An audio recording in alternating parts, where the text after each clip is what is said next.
I let my cousin stay in my house for 2 weeks. A year later, I couldn't believe what he was trying to do to me. He said it was just temporary, 2 weeks while he got back on his feet. I gave him the guest room, food, and a roof over his head. But a year later, I found out he'd been telling everyone it was his house. And he was quietly trying to make it true. When my cousin Mark called me, his voice was trembling. He just lost his job, his apartment, and said he needed a place to stay for 2 weeks until things got better. Mark and I grew up close. He was more like a brother than a cousin. So without thinking twice, I said yes. I opened my door, gave him the guest room, and told him to take his time. The first week, he was polite, grateful, even helped around the house. But by the second month, things started to shift. He stopped talking about looking for work. Packages started arriving in his name. And one afternoon, I came home to find him giving a tour of the house to a friend, introducing it as his place. I laughed it off at first, but something in the way he spoke didn't feel like a joke. By the third month, Mark had stopped mentioning moving out entirely. Instead, he started rearranging furniture, talking about how we should decorate, and even suggesting renovations I hadn't asked for. I caught him once in the garage, flipping through my property documents under the excuse of looking for a tool. My gut tightened, but I pushed it aside. He was family after all. Then came the visitors. Old friends of his started showing up, calling him the homeowner. At first, I thought it was just his ego talking. But then I overheard one of them asking, "So when's the paperwork going through?" Paperwork. I walked into the room, and both of them went silent. That was the first time I realized Mark wasn't just comfortable. He was planning something. Weeks passed, and Mark became bolder. He started holding little get-togethers in the house without asking me. At one of them, I noticed him giving people a tour, pointing out the living room, kitchen, and even the master bedroom like he was showing off his property. Then little changes began. My family photos in the hallway were replaced with photos of him. Mail started arriving addressed to Mr. Mark, my last name, as if he decided we shared more than just blood. One night at dinner, he casually mentioned, "You know, if anything ever happened to you, I'd make sure the house stayed in the family."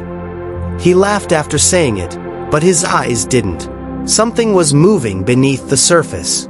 I just didn't know how deep it went yet. The unease grew heavier with each passing week. Mark had stopped talking like a guest entirely. Now he spoke like a co-owner.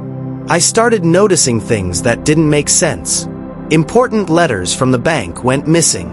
A call from my insurance company came about recent policy changes I hadn't made. And when I checked my home office, my spare keys were gone. Every time I questioned him, he brushed it off with a smirk. "You're overthinking, cuz. I'm just helping keep things organized." But then one afternoon, I came home early and found him in the study, phone pressed to his ear, speaking in a low voice. He froze when he saw me. "Who was that?" I asked. He gave a short laugh. "Just a friend." But the look in his eyes told me it was anything but that. A week later, I got home to find an official-looking envelope slipped halfway under the front door. It was addressed not to me, but to Mark from a law firm I didn't recognize. I picked it up, my heart thudding. Before I could open it, Mark came rushing down the hallway. "Oh hey, that's for me," he said, snatching it from my hand just a little too fast. "What kind of lawyer is sending you letters?" I asked, narrowing my eyes. He gave me that same easy smile he'd used all year. "Nothing serious, just some paperwork I'm helping a friend with." But later that night, I caught him slipping the envelope into his duffel bag instead of opening it. And that's when the knot in my stomach became a certainty. Mark wasn't planning to leave. He was planning something bigger. After the lawyer's letter, I started noticing changes in Mark's behavior. He became quieter around me, but more active when I wasn't home. I'd come back from work to find him on calls that ended the second I walked in. Documents on my desk would be moved, and more of my mail started disappearing altogether. He even began locking the guest room door, the same room I'd once welcomed him into freely. When I asked about it, he shrugged. Just keeping my stuff private. You know how it is. But something in his tone told me it wasn't about privacy. It was about keeping me out. The house no longer felt like mine. It felt like a chessboard. And I didn't know what move he'd make next. It started small, almost unnoticeable at first. Mark would suggest I park in the driveway instead of the garage because he had things stored there. Soon, the garage was entirely his space. Then he began rearranging the kitchen. My system makes it easier to cook, he'd say. But I found myself asking him where my own dishes were. The guest room became off-limits, then parts of the living room. One night I came home to find he'd changed the Wi-Fi password. Oh, the old one wasn't secure, he explained with that same smooth smile. But suddenly, I couldn't use my own internet unless he gave me access. Friends stopped visiting. Somehow, Mark always made it uncomfortable, always inserting himself until my guests stopped coming altogether. And the more isolated I became in my own home, the more comfortable he seemed. It wasn't just my house anymore. It was his kingdom, and I was becoming a stranger in it. The breaking point came on a Saturday morning. I was heading to the kitchen for coffee when I noticed the locks on the front door had been changed. My key didn't work anymore. Mark was already in the living room, lounging on the couch like nothing had happened. "Oh, I forgot to tell you," he said, holding up a new set of keys. "Changed the locks for security. You'll get yours later." Later. Something inside me snapped. This wasn't about security. This was about control. That night, I overheard him on the phone again. His voice low, confident. "Yeah, it's almost done. Just a few more steps and it's all mine." All mine. The words echoed in my head like a warning bell. This wasn't paranoia anymore. Mark wasn't just staying. He was taking. A few days later, I came home early from work. The house was quiet, but the guest room door, usually locked, was slightly open. I hesitated, then pushed it wider. Inside, my heart sank. Stacks of documents covered the desk. Copies of my property deed, letters from the law firm, and forms I didn't recognize.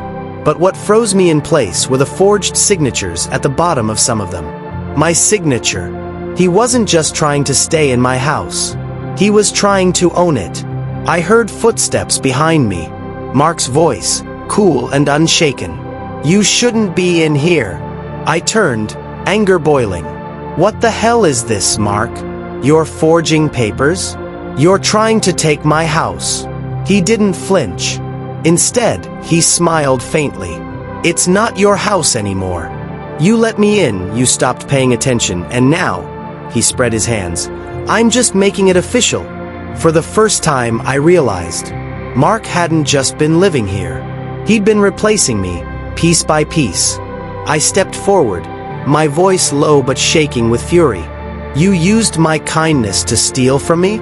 Mark leaned back against the wall like he had all the time in the world. "No, I used your weakness. You made it easy, cousin. You gave me the room, the space, the access. All I did was take my opportunity." My fists clenched. "This is my home. My name's on the deed. You think some forged papers will change that?" He tilted his head, smirking. "Funny thing about paper. People believe whatever it says. And soon, it'll say this house belongs to me." I took another step closer, the air thick between us. "You won't get away with this." Mark's smile faltered for the first time. "Won't I?" That's when I realized this wasn't just arrogance. He'd planned every step. And if I didn't act now, my home, my peace, everything I'd worked for would be gone. I stared at him, the heat in my chest shifting into something heavier. "What did I ever do to you, Mark?" I asked quietly. "What did I do to deserve this from you?" For a moment, he didn't answer. His smirk faded, replaced by something darker. "You existed," he said finally. "You were always the one with the steady job, the respect, the house. Everyone compared me to you. This is me finally taking what I should have had." I shook my head in disbelief. "All I ever did was help you. I opened my door when no one else would. And this is how you pay me back." His eyes hardened.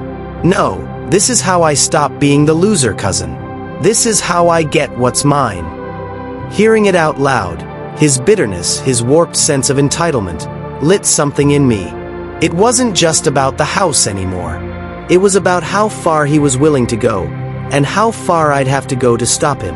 I didn't argue anymore. Not because I agreed, but because I realized arguing wouldn't work with Mark. People like him didn't feel guilt, they only understood loss. So I took a breath, stepping back slowly. "You want the house?" I said, my voice calm. "Then you'd better make sure your paperwork is perfect. Because one mistake, Mark, one wrong move, and everything comes crashing down." He smirked again, thinking I was bluffing. But while he sat in my house, getting comfortable, I started working quietly behind the scenes. I made a visit to the lawyer whose letter I'd seen weeks before. I checked my title deed at the city records. And I began compiling everything. Dates, signatures, missing mail, every trace of what he'd been doing. If Mark wanted a game, I'd play. But I'd make sure the ending was mine. For the next few weeks, I acted like nothing had changed. I still let Mark strut around the house, still let him control the Wi-Fi, the locks, even my parking space. He thought my silence meant surrender. But silence was just my cover. Behind the scenes, I quietly moved my valuables out. I opened a separate bank account. And I contacted a friend who worked in real estate law, someone who knew exactly how to dismantle fraudulent claims. The real trap came when I discovered one detail in his forged paperwork. The date on one of the signatures was from a day I wasn't even in the country. And I had proof, flight records, credit card transactions, hotel receipts. I didn't confront him yet. I wanted him to feel safe, certain he'd already won. Because the higher he climbed in his fantasy, the harder he'd fall when reality hit. It was a Friday morning when I chose to strike. Mark had just come back from meeting his lawyer, smug as ever. He walked into the kitchen, humming, as if the house already belonged to him. I sat at the table, a folder in front of me. "Morning," I said casually. "You might want to sit down." He smirked, leaning against the counter. "Let me guess, you're finally ready to accept reality?" I slid the folder toward him. Inside were copies of the forged documents, next to my proof of the dates, the official verification from the records office, and a written statement from a real estate attorney confirming the fraud. Mark's face went pale. "What is this?" he asked, voice cracking. "That," I said, my voice steady, "is the end of your little plan. Every paper, every signature, every stolen letter, all tied back to you. And you know what the best part is? I haven't even taken this to the police. Yet."